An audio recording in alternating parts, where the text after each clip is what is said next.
Accuse akina Kawanjiku ati hawa ni wanye walete goons. Na wewe ndio ulikuwa umepanga goons, hata tuko na picha ile mabasi ulikuwa umetoa yote Nairobi ikasambaratika.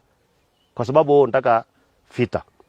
Juzi nimesikia ukisema unataka kusanya vijana wa Mount Kenya ndio kwa security yako. Mimi nataka nikuambie wewe Mr. Dorcas.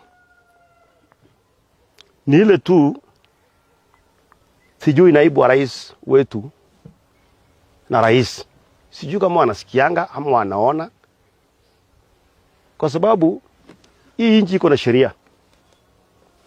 Na haiwezi wezekana mtu apite mahali kama vile huyu amefika kuchochea wa Kenya mpaka anasema sijui ati atakuwa na vijana yake kwa sababu hataki sijui goons.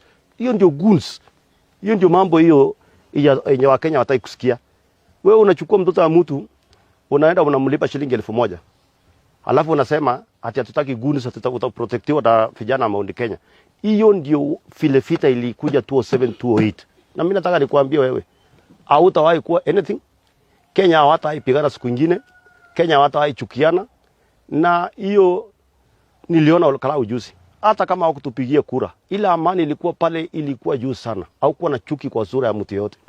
Walikuwa wanatukaribisha sisi wote, wanatusikiza. Na mimi